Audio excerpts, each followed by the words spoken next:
నమస్కారం. బీఆర్కే ఛానల్కి స్వాగతం. నేను మీ స్వీయ వర్మ. ఈరోజు మనతో పాటు స్టూడియోలో ఉన్నారు ప్రముఖ ఆధ్యాత్మికవేత్త జ్యోతిష్య పండితులు జేఎస్ శాస్త్రి గారు. గురువు గారిని అడిగి ద్వాదశ రాశుల వారికి జూలై మాసంలో ఏ విధంగా ఉండబోతుందో అడిగి తెలుసుకుందాం. నమస్కారం గురుగారు. నమస్కారం అమ్మ. శ్రీ గురుభ్యో నమః.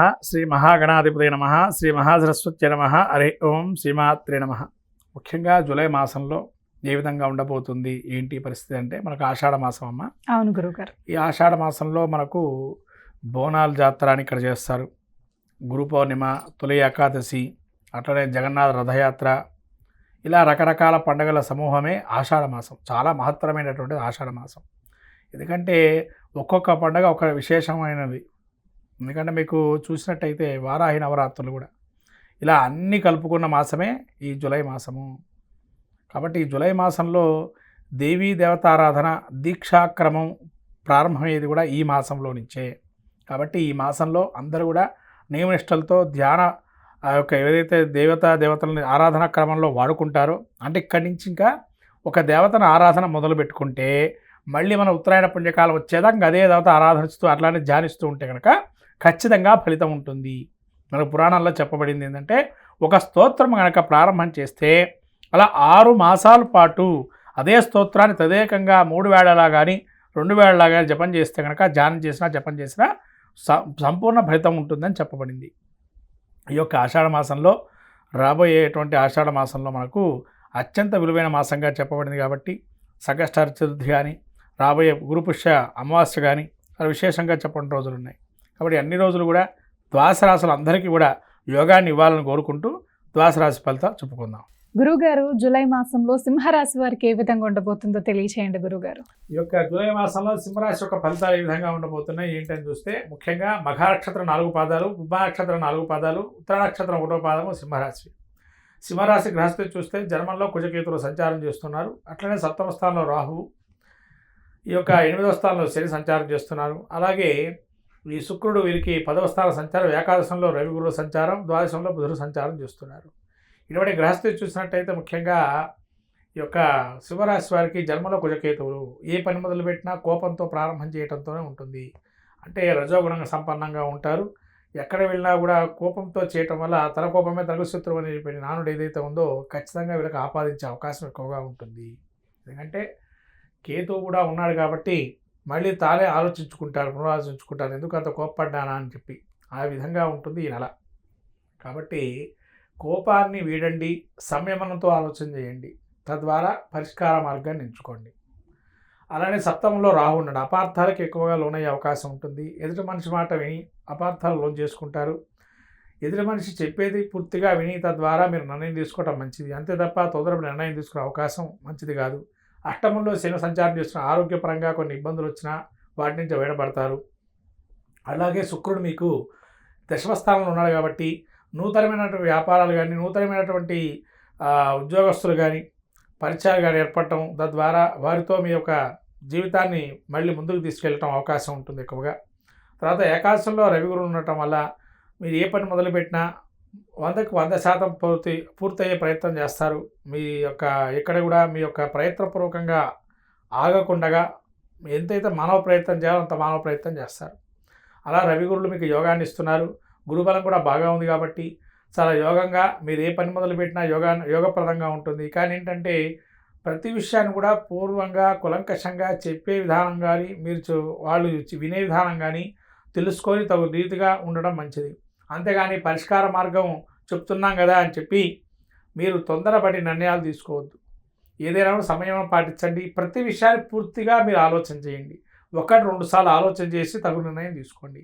ఏకాదశంలో గురువు ఉన్నాడు కాబట్టి ఎంత ఇబ్బందులు వచ్చినా కుజకేతువుల వల్ల కొంత వీళ్ళని సపోర్టింగ్ రోల్ అనేది కొంతమంది ఉంటారు. ఈ నిర్ణయం కరెక్టా లేదా చెప్పేవాళ్ళు ఉంటారు.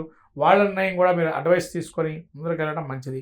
12లో బుధుడు ఉన్నాడు కాబట్టి కొంత పైత్యం అంటే ఆహార నియమాలు పాటించండి. ఎక్కువగా తినేసేస్తారు ఆకలిగా ఉందని చెప్పి, తద్వారా అనారోగ్యం వచ్చే అవకాశం ఉంటుంది. తదేకంగా తినడం కూడా మంచిది కాదు.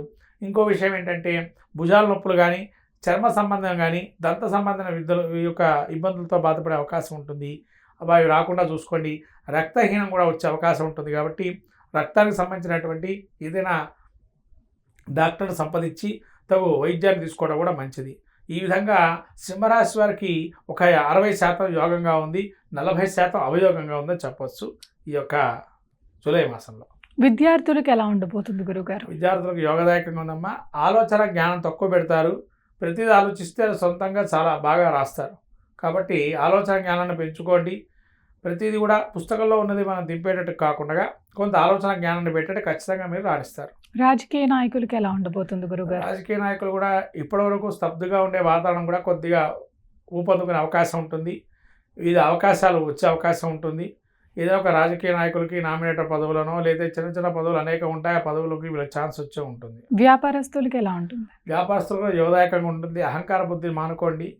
వాళ్ళు బాగుండాలి, మనం బాగుండాలి అనుకోండి. అంతే తప్ప మనం బాగున్నాం కదా, వాడు ఎట్టన్నా పోనీ వాడికి సహకరించే గుణం ఉంటే మిమ్మల్ని వాళ్ళు మీరు కష్టాల్లో ఉన్నప్పుడు వాళ్ళు సహకరిస్తారు. అట్లా పరస్పర సహకారం వల్ల వ్యాపార లాభాలు ఆర్జించే అవకాశం ఎక్కువగా ఉంటుంది. పెళ్లి కాని వాళ్ళకి పెళ్లి కుదిరే అవకాశాలు ఉన్నాయి గురుగారు. ఖచ్చితంగా గురుబలం బాగుంది, శని బలం కూడా అష్టమంలో ఉన్నాడు కాబట్టి బలం కూడా, శని వక్రగమనం కూడా ప్రారంభమవుతుంది కాబట్టి జాతక చక్రంలో కూడా తన యొక్క విశేషంగా దశాంతర్దశలతో పాటు గ్రహచారం ఏ విధంగా ఉందో చూసుకొని తద్వారా దీన్ని కూడా ఏకాశంలో గురువు ఉన్నాడు కాబట్టి ఈ సమయాన్ని సద్వినియోగం చేసుకోవాల్సిందిగా చెప్తున్నాను. ఎటువంటి పరిహారాలు చేసుకుంటే మంచి జరుగుతుంది గురువు గారు? ముఖ్యంగా వీళ్ళు శక్తి దేవాలయానికి వెళ్ళటం, ఆదివారం ఈ యొక్క కుక్కలకి ఏదన్నా దానా కింద ఏదైనా పెట్టడం, లేదా వడలు చేసేసి అది నైవేద్యంగా పెట్టడం కానీ, అలా దుర్గాదేవి ఆరాధన చేయడం కానీ, దుర్గా ఆపదుద్రక స్తోత్రం కానీ, అట్లాగే జన్మలో కుజకేతులు సంచారం చేస్తున్నారు కాబట్టి సుబ్రహ్మణ్య కరావలంబ స్తోత్రం కానీ, అలానే గణపతి సంకటమోచన గణపతి స్తోత్రం కానీ, తర్వాత అలాగే ప్రతి సంకష్టహార చతుర్థి సింహరాశి వారు కనుక పాటిస్తే యోగదాయకంగా ఉంటుంది సింహరాశి వారికి.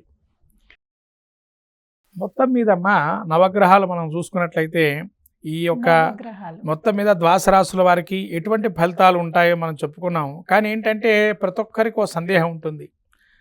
అయ్యా నేను ప్రతి గుడికి వెళ్ళలేను, లేదైనా ప్రత్యేకమైన ఆరాధనలు చేయలేను అన్న వాళ్ళు ఏం చేయాలి అంటే, తన గురువుగా ఎవరినైతే భావన చేస్తారో ఆ గురువుని ధ్యానం చేయండి.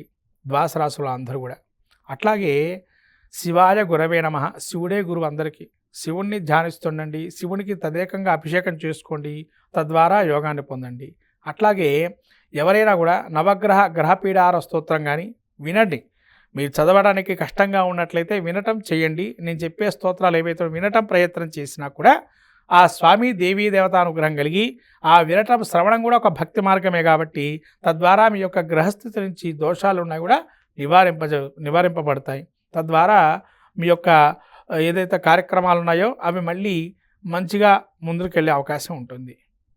చాలా చక్కగా వివరించారు గురువు గారు. ధన్యవాదాలు. నమస్కారం.